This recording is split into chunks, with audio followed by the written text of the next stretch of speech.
En nombre del Padre, del Hijo y del Espíritu Santo. Amén.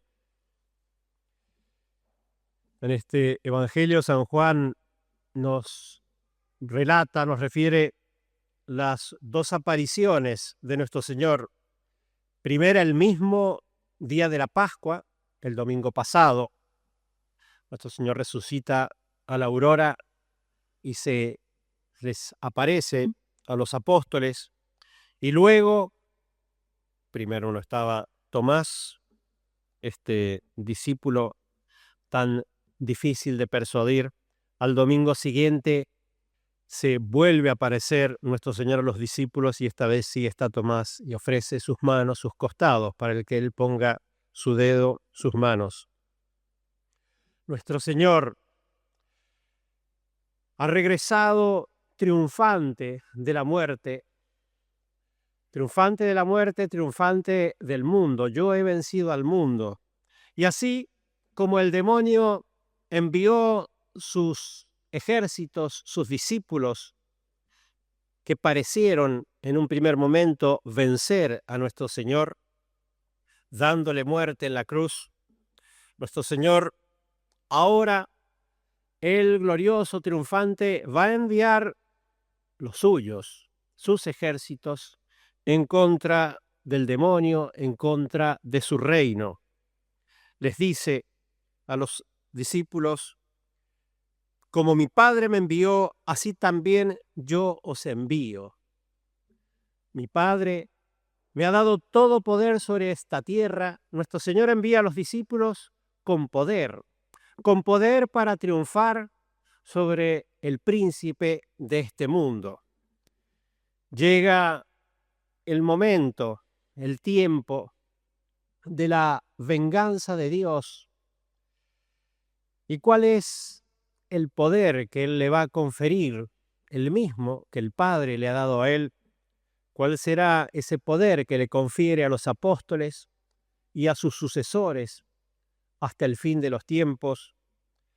Nuestro Señor en su vida mostró el poder que tenía para frenar las tempestades, para hacer todo tipo de milagros. Podría Él darle a los apóstoles el poder para desatar las tempestades, los terremotos, hacer caer fuego del cielo sobre los reinos de esta tierra que se habían levantado contra su Señor, contra su Rey. Pero no es ese el poder que ha querido desatar nuestro Señor en esa venganza suya. El poder que le vas a dar, que les comunica entonces a los discípulos, es el poder de perdonar los pecados. Recibid el Espíritu Santo, dice, después de soplar sobre ellos. Se perdonarán los pecados a aquellos a quienes los perdonéis, se les retendrán a aquellos a quienes se los retengáis.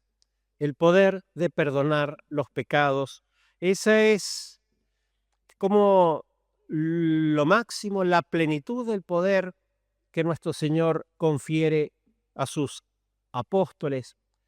Y en ese poder se encierra toda la venganza de nuestro Señor sobre el mal, sobre el demonio, sobre el mundo, sobre el pecado en este mundo. Él ha vencido al pecado. El primero le dio a sus apóstoles, ya en la vida pública, el poder de bautizar, que es ya un triunfo sobre el pecado original. También cuando los envió a predicar, les dio poder para expulsar los demonios, para curar las enfermedades. En la última cena, al instituir la Eucaristía, le dio el inmenso poder de hacer lo que él hizo, de consagrar y celebrar así la Eucaristía hasta el final de los tiempos. Pero todavía faltaba como la plenitud de ese poder, porque el pecado todavía puede vencer al bautismo, porque puede hacer caer al bautizado en pecado y hacerlo perder la gracia bautismal. Puede detenerlo ante la Eucaristía, porque aquel que recibe con pecado la Eucaristía no solo no le es un bien, sino que todavía lo es perdición para él, como avisa San Pablo también a los Corintios. Este poder último que nuestro Señor le confiere, con el que se completa el poder con que envía sus ejércitos, con que envía sus apóstoles, es el poder de perdonar los pecados, de perdonar todos los pecados, cualquier tipo de pecado, cualquier número de pecados. ¿Cuántas veces, ya le dijo San Pedro, tendré que perdonar al que me ofende? Hasta 7 veces, hasta 70 veces 7. Ese es el gran poder que nuestro Señor pidió en la cruz. Padre, perdónalos. Ahora va a enviar a sus discípulos para que puedan perdonar. Nos cuesta a nosotros darnos cuenta de la enormidad de poder, de omnipotencia que implica el perdonar los pecados. Lo dice una de las oraciones de la misa, es el domingo 10 después de Pentecostés, que Dios manifiesta de manera máxima, extrema su poder, perdonando, haciendo esa misericordia de perdonar. Si comparáramos con los poderes humanos, que también los hombres participan de alguna manera del poder de Dios, los que están constituidos en autoridad tienen también poder de Dios sobre los hombres, las cosas humanas, tienen poder, y es muy grande, de legislar, de dar leyes, de mandar a los hombres en nombre de Dios. Sin embargo, no pueden legislar sobre las leyes de Dios, las leyes que Dios ya ha puesto en la misma naturaleza de las cosas. Deben respetar, como completar la ley natural, el orden natural.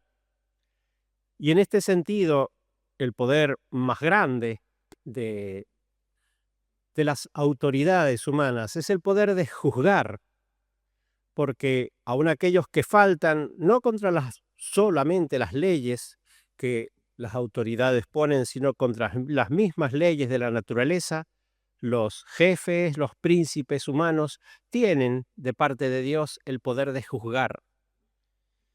Tienen el poder de juzgar, pero no tienen el poder de perdonar los pecados. Pueden llegar, en algunos casos, a hacer misericordia perdonando la pena que algún pecado pueda merecer, pero no pueden perdonar la culpa del pecado. Es solamente poder de Dios.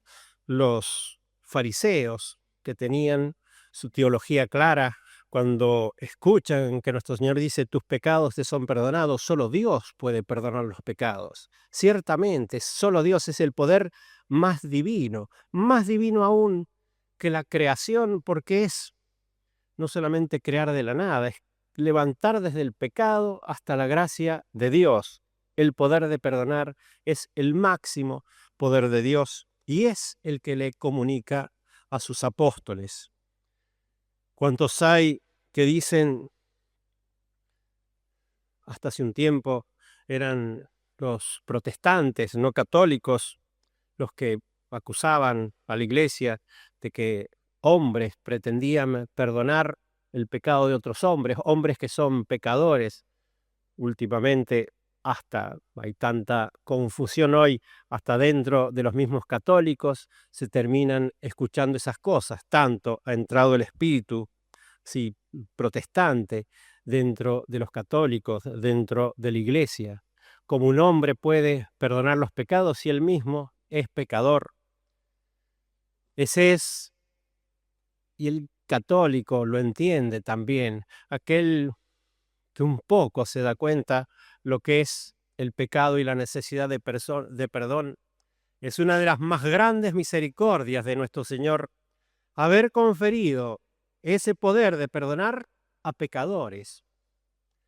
Ya nuestro Señor se hizo hombre, quiso venir como hombre entre nosotros y sufrir como nosotros la debilidad, aún la muerte, para que sepamos que Él sabe compadecer. cuando lo vemos a Él como hombre tan cerca nuestro, perdonar los pecados, más fácilmente podemos creer en el perdón. Tan difícil sería si uno piensa en la santidad de Dios y si uno sospecha, porque nunca nos damos cuenta del todo, la gravedad del pecado, pues es tan difícil creer que Dios me perdone. Es más fácil creer que nuestro Señor me perdone, que está más cerca, que se me ha puesto tan cercano a mí, pero Él podía sufrir lo que nosotros hemos sufrido, pero no el pecado. Él va a dar el poder de perdonar a los apóstoles y en su misericordia, porque en eso hay una deliberada misericordia y providencia de Dios. Él dejó que sus apóstoles en el mismo momento de la cruz, en el mismo momento en que nos ganaba el perdón de nuestros pecados, que todos ellos lo abandonaran, pecaran contra Él. San Pedro, el primer papa, que será aquel que primeramente tiene como en su fuente del sacerdocio en la tierra, el poder de perdonar los pecados, 3 veces lo va a traicionar. El momento de la resurrección es momento de perdón de los apóstoles y es el mismo momento en que nuestro Señor le confiere ese poder de perdonar a los demás. Esa ley que está puesta ahí en el Evangelio: Padre, perdónanos, así como nosotros perdonamos a aquellos que han pecado contra nosotros. Ese cumplimiento de esa ley tan humana, pues especialmente entre los apóstoles, los sacerdotes, aquellos que han recibido el poder de perdonar, ahí se cumple. Cuando van a un confesionario, es cierto que se encuentran como, no solo como juez, porque el juez, repito, solo tiene el poder de juzgar, sino aquel que tiene el poder de perdonar las culpas es también alguien que ha tenido que pedir perdón a su vez. Es también un perdonado, ha sido también un pecador. Y esa es misericordia enorme de Dios, el gran poder de Dios dejado a los hombres, ya también antes a los fariseos cuando acusan a la adúltera. Aquel que esté sin pecado, que arroje la primera piedra. Pueden estar seguros que en el confesionario no va a ser un piedrazo lo que reciban, sino misericordia, el poder de perdonar dado por Dios. Ese es el gran triunfo, la gran venganza de nuestro Señor, es poder, pues así, aniquilar el pecado mismo, perdonándolo, transformándolo al pecador, levantándolo de su abismo, su distancia de Dios, hasta ese estado de amistad, de hijo pródigo, de hijo vuelto a recibir. Hace falta que tengamos fe, una fe que se ha ido debilitando tanto en ese poder que tiene el sacerdote de perdonar los pecados recibidos de nuestro Señor. No limitemos, no reduzcamos la libertad que tiene nuestro Señor de comunicar sus dones, sus bienes. Lo leemos. San Juan nos lo dice, todos los apóstoles nos lo dicen. Les dio el poder de perdonar los pecados. Lo que sea desatado en la tierra será desatado en el cielo. Que lo que quede atado quedará atado en el cielo. Tengamos fe.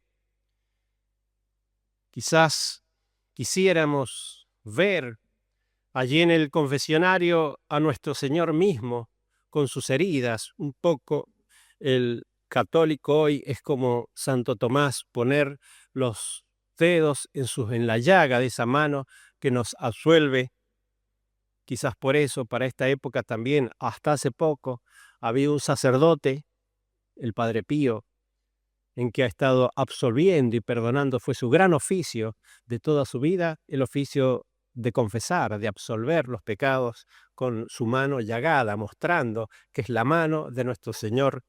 Pero no sean incrédulos, como nos pide nuestro Señor, sino hombre de fe. Sepan que en cada confesionario, cuando se levanta la mano que va a absolver trazando el signo de la cruz, es una mano llagada y que de esa llaga brota la sangre de nuestro Señor, que nos limpia de culpas, que nos limpia de todo pecado. En nombre del Padre, del Hijo y del Espíritu Santo. Amén.